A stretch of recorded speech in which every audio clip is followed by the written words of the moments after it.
Good evening, everyone. I would like to call this board meeting of the 25th of February, 2025 back to order. Acknowledging that this meeting this evening is taking place on unceded and unsurrendered Algonquin homelands. I would like to acknowledge and thank the Algonquin Nation for their stewardship of these lands since time immemorial, and also thank them for the teachings that they have so generously shared with us about Indigenous ways of knowing and being.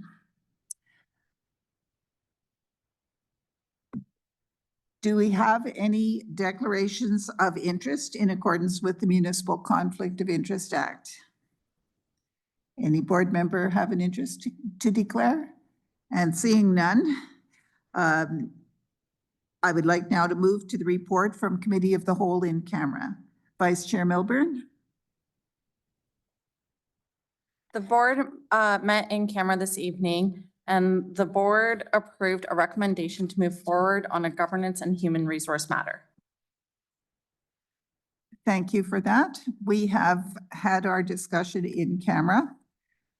So I will go ahead and ask Ms. Baker to please open the vote in eScribe.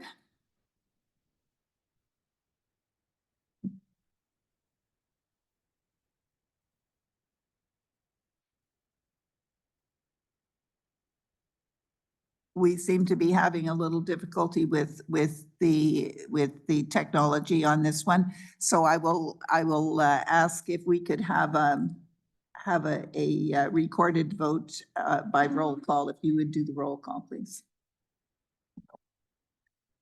Trustee Bell? In favor? Trustee Blackburn? In favor. Trustee Dixon? Trustee Evans? Opposed. Trustee Forty? In favor. Trustee Jennings? In favor. Trustee Kaplan-Murth? In favor. Trustee Lee? In favor. Trustee Milburn? In favor. Trustee Nash? In favor. Trustee Presley? In favor. Trustee Scott? In favor. And Trustee Bell? Opposed. Thank you. And the motion is carried with 9 in favor and 3 opposed. Is there anything further, Vice Chair Milburn? That's all at this time. Thank you very much. Moving on, do we have a mover for approval of tonight's agenda? Trustee Blackburn, seconded by Trustee Lyra. Is there any discussion on the agenda? Seeing none, I will call the question. All those in favor of the agenda as presented and opposed, and that motion is carried. And I will now provide my briefing. First, the OCDSB is considering a new learning resources policy to guide the selection of classroom resources to ensure they support teaching and learning while upholding the Ontario Human Rights Code. The primary objective is to align classroom resources with the Ontario curriculum, enhance learning for all students, and foster an inclusive and equitable educational environment. Please visit engage.ocdsb.ca for more information on this policy and to share your feedback. And lastly, a reminder that the in-person transition planning fair for families, caregivers, and youth with intellectual disabilities is now taking place next month on Wednesday, March the 28th. Details are available on our website. That ends my briefing. Are there any questions? And seeing none, we will move on then to the director's briefing. Director?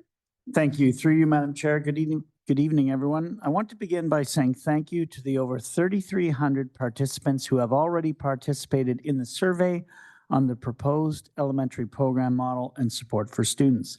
This is an important opportunity, and I encourage everyone to share your thoughts and questions, perspectives, and comments. The online survey will be available until March 25th, 2025. You can also join us in our in-person and virtual community meetings on March 6th, 17th, and 24th, respectively. Visit engage.ocdsb.ca for more information. A reminder that the proposed school locator will be available on engage.ocdsb.ca this Friday, February 28th. Further, applications are now open for the 2025-2026 Ottawa-Provence Exchange Program. This is an exciting international education opportunity for OCDSB students to enhance their French language skills and experience the culture of Provence, France. To know more, join the virtual information session taking place on March 5th from 7 to 8 p.m. Details are available on our website. And that ends my briefing. Thank you. Are there any questions for the director? And I am seeing none. Which brings us to item 10 on our agenda, and we do not have any delegations this evening. However, I do remind everyone that we do have a special board meeting tomorrow evening, at which we will be receiving delegations on the elementary program review. Trustee Lyra, you had a question? I do. It's my understanding that we have run out of space at the delegation evening tomorrow. My question is, why was there no opportunity to expand those delegations into including this evening? How was that decision made and why? I'm sorry, could you please repeat the beginning of the question? It is my understanding there is no space left for delegations at the meeting tomorrow. Why are we turning people away from the delegations tomorrow when we have no delegations tonight and could have used this space as overflow? How was that decision made and by whom and why? When we considered at agenda planning how we would be managing delegations, we did set aside 2 complete evenings for hearing delegations on the elementary program review. That was part of the consultation plan that the board approved early on. We have been able to accept delegations on any other subject, but we wanted very much to have the information on the elementary program to review, to come together in one place so we could get our heads around the scope of what people were wanting to tell us. And in addition to the delegation nights, there have been multiple other opportunities through which families and members of the community could provide their feedback on the proposed model and ultimately on the proposed changes to school configurations and boundaries that will be released on Friday this week. So when we looked at the number of delegation requests for this first delegations meeting, the number was such that when you consider the time allocated and the available time in the meeting, we filled it with as many as possible and requested that all additional delegations provide us a written delegation so that it will be there on the public record, but they will not have the opportunity to speak on it. I believe that since we approved the list of delegations, there have been a couple of late withdrawals, which has reduced the number slightly, but I'm sure that we will have plenty of reading to do with the written ones in addition to those who will be attending and presenting orally. Thank you for your answers. And I have another question from Trustee Nash. Actually, thank you, Chair. It's not a question. It's a correction for the Youth with Disabilities Transition Fair. It's March 26th and not March 28th. I really appreciate that. Thank you very much for providing that correction because it's easy to have small errors, and it's not nice when people show up on the wrong night. And that's certainly a very important event for families of youth with intellectual disabilities. Thank you. So if we can move on then to the confirmation of board minutes. Do we have a mover to confirm the board minutes from our meeting on Tuesday, the 28th of January, 2025? Trustee Nash, seconded by Trustee Forty. Are there any errors or omissions in these minutes? Seeing none, I'll call the question then on confirming the minutes. All those in favor? And opposed? Motion is carried. And is there any business arising from these minutes? Seeing none, we will then move on to our matters for action this evening, beginning with receipt of the Committee of the Whole Budget Report from the 28th of January, 2025. And I look to Trustee Jenkins to move that. I move it. There are no You're recommendations. moving receipt? Moving receipt, thanks. And the seconder for that? Trustee Lee? Are there any errors or omissions in the report? And seeing none, I will call the question on receipt. All those in favor? And opposed? The motion to receive is carried. And Trustee Jenkins, you noted that there are no recommendations for the board. That's correct. Thank you very much. Moving on then, next item is receipt of the Committee of the Whole report from the 4th of February, 2025. Vice Chair Milburn. I will now move receipt of the January 28th, 2025 Committee of the Whole report. And do we have a seconder for that? Trustee Nash? Are there any errors or omissions in this report? And I'm seeing none. All those in favor of receipt? And opposed? The motion to receive is carried. And in terms of recommendations from that, On a motion by Trustee Lyra, which I will second, that the recommended school year calendar outlined in Report 25-001 be submitted by March 1st, 2025 to the Ministry of Education for approval as the official 2025 to 2026 school year calendar for the Ottawa-Carleton District School Board's elementary and secondary schools. thank you. Is this a consent item? And I'm seeing no objection to it being a consent item, so we will deal with it when we reach that item on our agenda. And next, I believe it was Trustee Presley. Were you in the chair for the 13th of February meeting? I will call upon Trustee Presley then to move receipt of the 13th of February 2025 Policy Review Committee report. Thank you, Madam Chair. I'd like to acknowledge receipt of the Policy Review Committee report dated February 13th, 2020. So you're moving receipt? Yes. And we need a seconder for that. Trustee Lyra, thank you. Are there any errors or omissions in this report? No. And I'm not seeing any. I'll call the question on receipt. All those in favor of receipt? And opposed? And that motion is carried. And I believe there are some recommendations in the report. Trustee Presley? There are. Thank you, Madam Chair. Let me just pull those up. Thank you. First, that the revised policy P.009.HR, respectful workplace and harassment prevention, attached as Appendix A to Report 25-008 be approved as amended. Secondly, that policy P.095. Could you just hold on a second? Yep. Is this, in this motion with regard to the revisions to the respectful workplace policy, is that a consent item? Yes. Everybody, it's up to the board members. So there's no one saying it's not.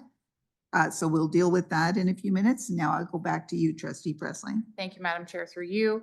That policy P.095.PLG, declaring, decommissioning, and disposal of surplus board property, and PR.613.PLG, declaration and disposal of surplus board property, attached as Appendix A and B to Report 25-010, be rescinded pending development of a new or revised policy with the OCDSB conforming with O Regulation 374/23 in the meantime. Thank you. And that was the one that was also moved by trustee Lyra that you have seconded. And is this a consent item? And again, I'm seeing no objection. And were there any other recommendations in the report?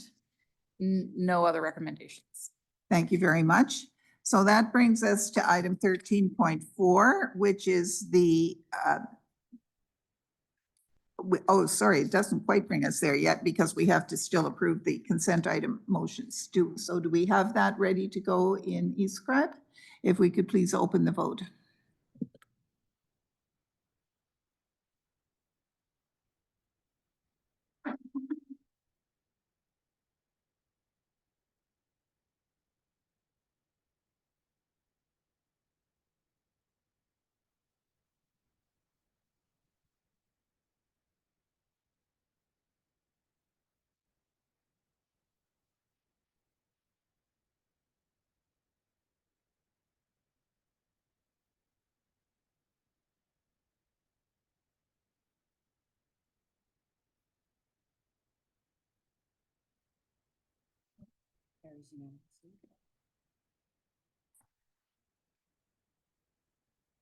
And we have the result for those three recommendations: the school year calendar, the respectful workplace policy revisions, and the rescission of the other policy. Motions are carried unanimously, 12 in favor, none opposed, no abstentions. And therefore, we do not have any non-consent items to deal with, which brings us on to matters for discussion, beginning with report from our OSTA representatives. Trustee Lee? None required. No report from OSTA this evening. Moving on then to the report from our Ontario Public School Boards Association representatives. Trustee Jennings? No report. And no public report there. I will note that item 15, the board work plan, is provided for information as always. We will continue, I hope, to see things getting checked off as we move forward in the year. But it is always good to see that we are getting some of these initiatives for this year completed. Moving on then to matters for information. Are there any matters for information this evening, Director? Through you, Madam Chair, not that I'm aware of, other than anything from staff, but nothing that has come forward. Thank you. So that brings us to new business. Is there any new business this evening? Trustee Milburn. Thank you, Madam Chair. I am looking for a response. I've received a lot of inquiries about the decision to keep the schools open on the snow event on February 13th, and I just would like staff to provide the reasoning of why the schools were kept open. Through you, Madam Chair, I'll turn this over to Associate Director Reynolds, who looks after many of the aspects of our operations for a comment. Thank you, through you, Chair. The decision to close schools is always a very weighty and complex one. As you know, we have thousands of families that do count on schools operating, not only to provide education to their children, but also to provide safe places for them to go during the day when they work. We had provisions in place to ensure that should staff who were required to come into work that day at any point felt that the attempt would be dangerous, there are policies in place that allow them to delay and retry later. And if for some reason they can't safely make it in, then that happens and no punishment to themselves. But we felt through consultation with the city and the other district school boards that we were in a position where we could safely operate the next day or the day of the snowstorm without transportation operating. And we did manage to do so. To the best of my knowledge, there were no reports of of any injury sustained. We had approximately 20,000 students in our school that day, so it was not in vain that those buildings remained open. And as a result, a lot of things continue to operate. Services continue to proceed that needed to happen within the city. I heard reports from hospitals that all surgeries that were scheduled that day went ahead without any delays. That may not have happened had some schools been closed. First responders and road maintenance crews were able to get out. Again, that might have been impacted had schools been closed. So a lot of key things were able to happen that day thanks to the effort of our staff, our teachers, ECEs, support staff, EAs, office staff, and of course facility staff who worked really hard to keep the parking lots open. We were able to safely house those 20,000 students that day and provide them with a little education to boot. Trustee Milburn? All right, thank you very much. And it's always important to support our frontline staff, so I appreciate their response. Is there any other new business this evening? Trustee Jennings. Thank you, Chair. And just along the lines of snow, the city has been currently removing a lot of the excess snow that we had from the storms over a week ago. I know there's still a number of schools that are struggling with high snowbanks. Do we have a status update on how well the snow is being removed from the parking lots, et cetera? Through you, Madam Chair, I'll start and turn it over to Associate Director Giroux. I do know that the city has been systematically going through snow removal, be it sidewalks or in areas where they've had to use space, parking lot area to accumulate snow. I'll turn it over to the Associate Director for comment. Through you, Chair.